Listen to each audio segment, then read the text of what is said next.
Hoekom het die rand so sterk gebly teen die Amerikaanse dollar en kan ons nog 'n styging in rentekoerse binnekort verwag? Ek gesels dan met Provaldo Kriel hieroor hierdie week en ook met Kobus van King Price oor hulle betrokkenheid en bydrae tot die landbougemeenskap in Suid-Afrika. Die week se ekonomie-oorsig word met trots aan jou gebring deur FFG. Die rand verhandel tans op R16.35 teenoor die Amerikaanse dollar, op R19.27 teenoor die euro en op R11.68 teenoor Australië se dollar. Die Brent oliepryse het ook afwaarts beweeg en staan tans op $95.07 per vat. Ons verwelkom dan soos ouer gewoonte weer vir Provaldo Kriel van die Noordwes Universiteit. Baie welkom, Waldo. Dankie Johnny. Waldo, onsekerheid bly voortduur, maar kom ons begin dalk mee soos in die ouer of so ou episodes. Waar staan die wisselkoers tans? Waar staan olie tans? En wat dink ons waarheen kan dit gaan?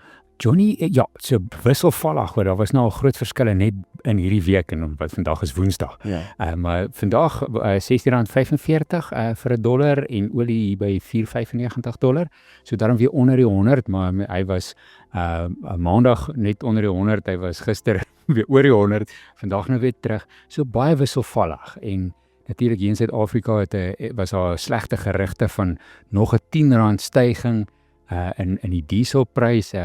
Ou WhatsApp my sê, maar sy ou Prado gaan hom nou baie duur kos. Toe sê ek is jammer om vir jou te sê, dit gaan maar daarom nie R10 nie. Daai spesifieke beriggie wat so paniek gesaai het 'n deel van die eintlik Maart maand se einde Maart se verhoging wat ons toe nou in April gesien het, was nog deel van daai data. So dit is nie regtig R10 nie, dit is op die oomblik is die onderverhaling hier tussen R3 en R4.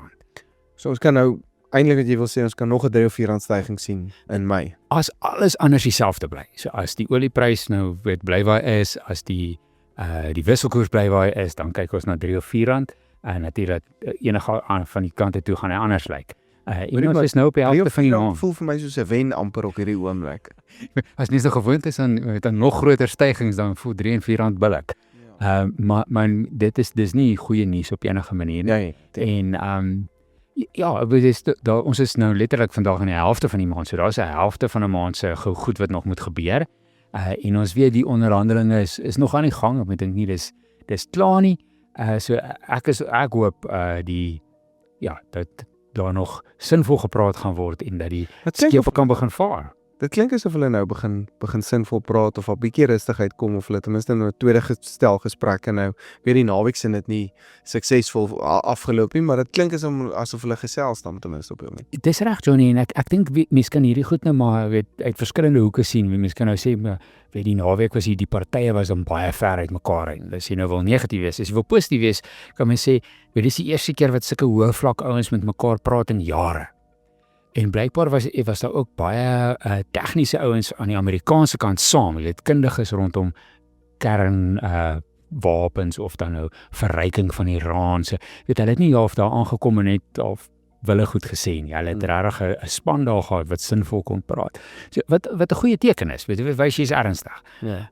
So nee, ek is optimisties en dan dink ek ook die druk op die wêreldekonomie weet ons nou van.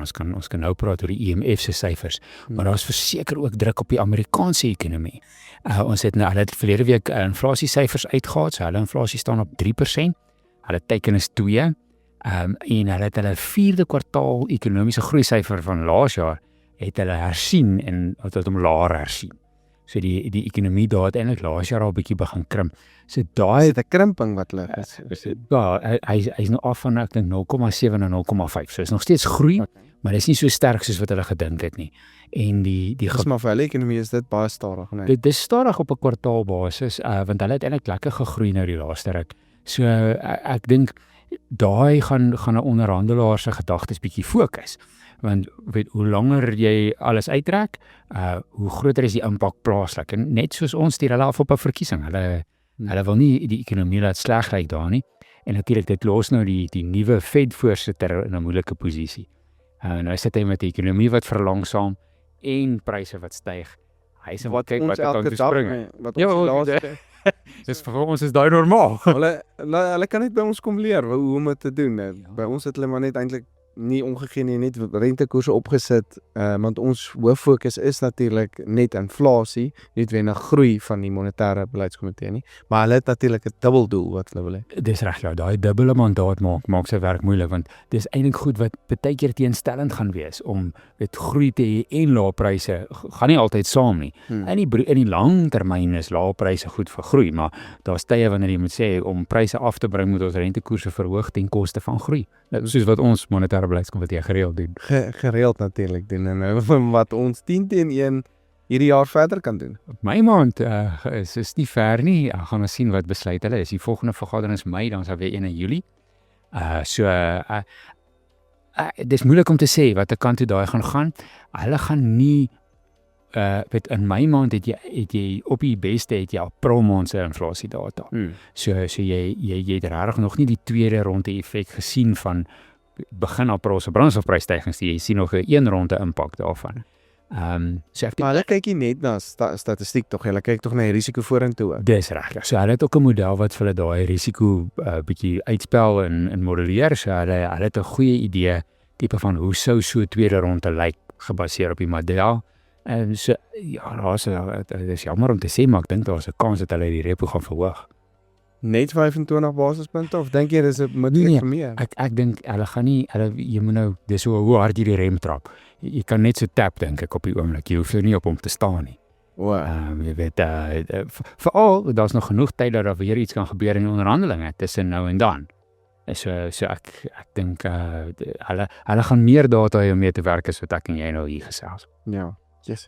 Kom ons hoop, want dit gaan net nog druk op ons verbruikers sit, nog druk op vraag sit, nog druk op ons groei sit. Dis so, maar weer eens, ons wil nie inflasie moet nou weghardloop.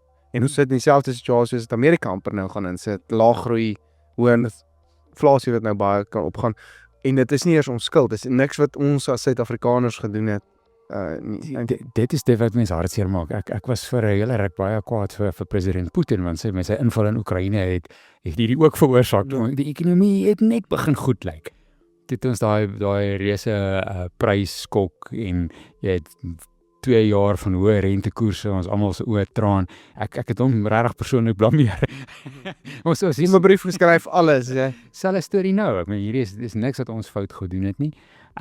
Maar ons gaan 'n stukkie van daai prys betaal, ja. En dit gaan natuurlik deurspoel soos 'n bietjie terug landbou te bring vir ek weet die ouens is baie bekommerd vir die graan insetkoste seisoen wat amper in 'n beplanningsfase nou in beweeg vir volgende seisoen.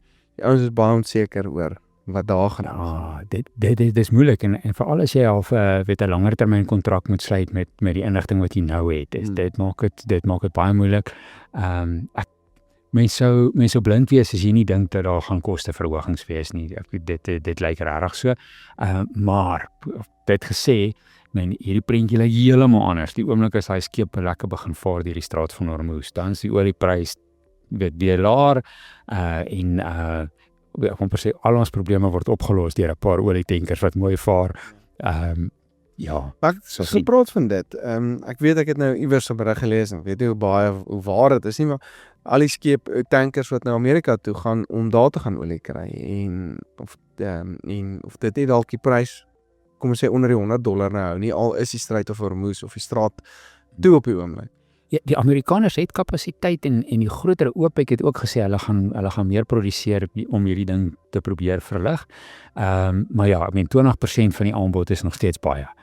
Die ander ouens kan dit nie net opmaak nie. So tussen die VSA en Saudi kan hulle kan nou klomp duisende vate per dag ekstra pomp, maar nie genoeg om heeltemal die verskil op te maak nie. Maar nie terug na 60 toe nie, stel dit so. Ja. Maar onder 100 dink ek dis deel van die dinamiek wat ons nou sien. Daar's onsekerheid, hy's bietjie oor 100, dit lyk so bietjie beter hy's weer net so onder 100. Maar kom sê die straat maak nou oop. En ons sien normale produksie vloei en almal is weer lief vir mekaar in die wêreld. So ver as moontlik. En my gevoel is die olieprys gaan in elk geval nie dan terug tot $60 kom nie.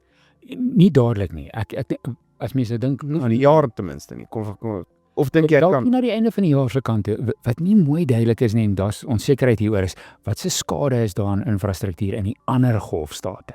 dit kan jy sê, weet maar, hier's nou 'n hawe wat ons net op helfte kapasiteit kan gebruik of 'n raffinaderry wat nie 100% loop nie. En die rand se infrastruktuur self wat ook Ja, skaars is. so binne daai gelukkig die Iran het voorsien eintlik maar net China en Indië. So dit het al vir hulle eie moeilikheid, nie die res van die wêreld so kwaai nie. Maar dalk as die sanksies nou bietjie heronderhandel word, dan kan van hulle uitset kan weer bykom by wêreldaanbod, weet wat die prys weer kan aftrek. So met dit en ek dink 'n laer groeivoorspelling, die wêreldgroeivoorspelling is nou af. En dan ek dink tussen daai twee is dan nie so groot vraag na olie nie. En so dan kan hy weer afkom. Maar ja, dit gaan nou nie die volgende dag wees nie. Daar moet dan regtig bewys wees dat die skepe vaar, die goed kom by die raffinaderry uit waar dit moet, plekke waar brandstof skaarserig is, dat daai moeilikheid is opgelos. Ja, maar mens sien so iets van die mark antisipeer, dinge gaan gebeur en dan val hy na $96 toe. Ja, sonder enige aanbod verskil. Ja, dat eintlik nog niks gebeur nie. Want net Dis alles antisipasie van miskien gaan hulle nou begin vaar. Miskien is daar nou 'n ooreenkoms. Maar ja, dit gaan nie oornag wees nie, dit gaan 'n rukkie vat. laaste vraag gou vinnig. Wisselkoers. Waantoe dink jy gaan dit? Gegee al hierdie tipe goed, want dit nogal 'n groot impak bo op alles natuurlik, ja. Dit het Johnny en die rand is eintlik aan die op 'n bietjie sê aan die sterker kant van wat ons gesien het in die laaste 5 jaar. Gehoor, jammer van jou rede, ek het gehoor hy's van die beste currencies teen die dollar gewees toe ons nou hierdie skietstilstand Ja, so daar was die dollar het verswak, die Dixie wys dit dat hy teenoor die ander geldeenhede so effens verswak het.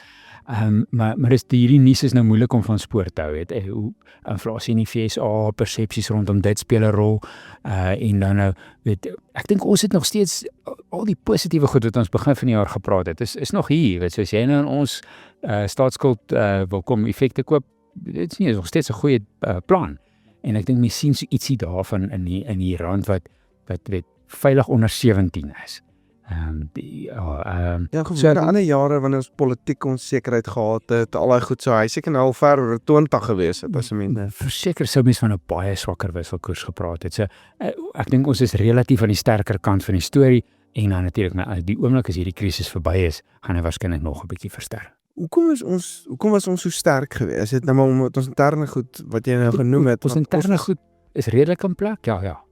Is dit nou maar 'n groot rede? Ek dink dit en dan ons is 'n stabiliteit. groot liquide mark, jy weet. As jy baie geld vinnig in en uit wil skuif, jy kan dit doen nie in Suid-Afrika. En dan daar is 'n bietjie optimisme oor die toestande hier op die oomblik. So ek dink tussen daai twee het ons die voordeel daarvan gevang. Ek weet ek het sê laaste vraag, maar ek wil graag nog jy het gepraat van China en laer ekonomiese groei wat ons nou wêreldwyd kan sien. China wat dalk onder drukking kom met dalk olie wat Indië en China se olie wat nou uit Iran uit meestal kom. En ons voer baie China toe uit, veral van ons landbouprodukte en so. Dink jy nie daar kan 'n risiko op die horison ontstaan as China meer onder druk kom vir ons nie? Ja, Johnny, ongelukkig. Ek dink met hulle was vir die laaste 30 jaar eintlik maar die engine van die wêreldekonomie. As hulle produseer en gaan aan en weet almal wat aan hulle verkoop doen goed. So ek dink stadige groei daar is op die ouend sleg vir almal. So mense wil eerder hê hulle moet hulle olie kan kry en hulle moet kan produseer, hulle moet kan groei as wat mense verswakte Chinese ekonomie wil sien. Maar baie interne probleme. Daar's eintlik maar 'n groot skuldprobleem veral in die eiendomssektor en hulle verbruikers as dit sleg gaan sny ouens terug. Dit kom van COVID af, ja. So dis 'n langtermyn vraagstuk wat nou eintlik maar net daar bly. Hulle kry hom ook nie opgelos nie. So ek dink ja, hulle het nou eintlik 'n skuif van hulle manier van doen nodig. Om nou net die fabriek van die wêreld te wees, is nie meer genoeg nie. Hulle verbruikers moet nou begin half bestee en partytjie toe. Ja, leef soos ryk verbruikers. Dan dit sal weer 'n volgende golf van groei wees. Maar mens sien dit nie as dit sleg gaan daar spaar die ouens dit op 'n skaal wat ons nie sal verstaan nie. Hulle hou net hulle geld vas en hulle bestee nie. Baie dankie Waldo, hierdie was baie insiggewend geweest, baie interessant soos gewoonlik. Ja, en dan gesels ons volgende week verder. Dankie Jody, plesier. Ja. Kobus, Back and Claw is nou, soos jy vroeër genoem het, 'n geweldige probleem vir ons produsente. Watse produkte, waarna kyk julle nou? Watse data kry julle in? Watse pakkette kyk julle om hierdie risiko vir ons produsente te probeer mitigeer? Back and Claw seer is 'n ons noem dit 'n treaty uitsluiting. So geen versekeraar in Suid-Afrika het op hierdie saam Back and Claw seer wat hulle aanbied nie. Want dit is as jy iets kan bestuur en rekord hou daarvan en jy kan my inligting daaroor gee, dan kan ek dit gaan analiseer en ek kan vir die herversekeraars wat ons grootste herversekeraar of ons herversekeraars is Munich Re en Swiss Re in Duitsland en Switserland. En hulle is maar die grootste herversekeraars, al die versekeraars. Nou, hulle is nog net nie oortuig dat Back and Claw seer onder beheer is nie. En bestuur kan word. Ja. So as ek nou in Botswana was of in Namibië was, was dit 'n ander saak. Namibië, elke liewe dier is getag en is naspeurbaar. Ons praat nou al jare. Die eerste lidsogaar waarby ek was in 2019, as ek reg onthou, daar by Tikkies gewees in hulle sentrum. En toe was naspeurbaarheid op die tafel en sedertdien kon ons dit nog nie regkry nie. So ons is nou besig met 'n farmaseutiese maatskappy te gesels en hulle is besig om ons voorleggings te doen om te kyk watse ekstra siektes kan ons insluit wat bestuurbaar is en wat geënt kan word. Ja. En ons het gister 'n lang vergadering daaroor gehad, seker 'n 4 ure sessie gehad daaroor, waar hulle gesê dit gaan oor rekordhouding, dit gaan oor jou bestuur. Jy moet, as jy 'n dier ent, dan moet jy dit aanteken. Jou veearts moet, so daar's sekere protokolle wat die veeartse en die boere moet begin doen. Sodat daai sekere siektes wat tans uitsluitings is, omdat die herversekeringsmark voel dis nie bestuurbaar in Suid-Afrika of beheerbaar in Suid-Afrika nie, sal ons op 'n punt moet kry om te sê, hey, ons is gemaklik. Die wetgewing wat nou in plek is, die protokols wat in plek is voldoende om daai siektes vir ons op 'n manier te moniteer en vir ons genoeg data te gee wat ons kan analiseer om te sê, nou kan ons na 'n Munich en 'n Swiss toe gaan en sê, hey ouens, ons dink Suid-Afrika is daar. So ons werk nou aan 'n paar siektes wat ons seker die eerste versekeraar sal wees wat dit gaan bied, maar ons gaan baie streng wees op wat is die bestuur van daai dier, hoe is die monitering, die rekordhouding daarvan, sodat ons by ou en dan genoeg data kan terugkry. So 'n boer gaan, as hy dit goed doen, dis wat gister uitgekom het, van die boere gaan dit kan doen, maar van die boere het net nie die kontantvloei om daai hele risikobestuursprogram in plek te sit. Nee. Nou daai ou gaan dan goedkoper moet betaal, want hy doen beter as die ander ene. So ons wil almal probeer ondervang, maar op die ouend gaan, as jou bestuursprogram, ek was by 'n boerevereniging en ek vra toe vir die boere, weet jy wat is jou 5 top risiko's? Het jy dit gaan neerskryf en het jy dit gaan begin definieer en bullet points langs gaan sit om te sê, dis hoe ek dit moet bestuur. Daar's nie een of twee wat sy hand opgesteek het nie. So ons moet baie meer begin kyk na 'n risikobestuursprogram. Ja. En dis ultimately eintlik, as jy minder risiko vir King Price kan gee en vir die herversekeraar, dan kan dit 'n goedkoper produk vir jou, spesifiek op die grond. Presies. Maar melkerye het dan so 'n bietjie beter bestuurstelsels. Jy wil kyk na hulle ook en dit word grootliks, of dit het 'n groot impak. Back and Claw het 'n groot impak. Het 'n massiewe impak daarop gehad, ja. So daar is 'n paar stelsels waarna ons kyk op hierdie stadium, waar diere die vergadering wat ons gehad het, praat oor die Fitbit vir diere, die Fitbit vir beeste. Soos dat ek en jy 'n iWatch dra, om my tree te meet en te sien hoeveel keer haal ek asem, hoeveel keer klop my hart, is daar al tegnologie wat op diere gesit kan word, wat presies kan sê hoeveel keer herkou hulle 'n dag, hoeveel keer in 'n deksiklus raak is hulle op hitte. Want die grootste verlies vir 'n boer is nie die dier wat, dis wat ons gister oor gepraat het, die grootste verlies is daai dier wat ek verseker nie. King Price is seker, ons ander versekeraars verseker 'n dier teen onvrugbaarheid. En ons kan daai dier uitbetaal. Maar die effek wat daai dier se onvrugbaarheid in sy kudde maak met al daai kontantvloei. Ja, want onthou sy dek, hy moet 'n sekere dek persentasie moet hy behaal. om vir die boer dit suksesvol te maak, want hulle betaal duur vir daai diere. Ja. En daai kan baie beter bestuur word as jy diere baie sterker begin moniteer met betrekking tot die oortag of die nekband, wat 'n hele klomp veranderlik is, wat die dier deurgaan, vir jou kan weer eens 'n dashboard gee, en ons as versekeraar gaan dit kan kry, sodat ons sien maar watter ja, is ongelooflike tegnologie, maar dis nou nie net een maatskappy nie, daar's 'n hele paar maatskappye wat hierdie tipe tegnologie op die tafel het. Goed, dit kos geld. Ja. Maar op die ouend moet 'n boer sy sommetjies gaan maak van, as ek 'n dier verloor het, ek dink spesifiek aan 'n dier, 'n boer wie se dier R750,000 was wat ons uitbetaal het. Hy het baie meer verloor as daai R750,000. Daai dier kon nie sy deksiklus voltooi nie. Ja. So hy het baie kalvers verloor as gevolg van die feit dat daai ding 'n dier onvrugbaar geraak het.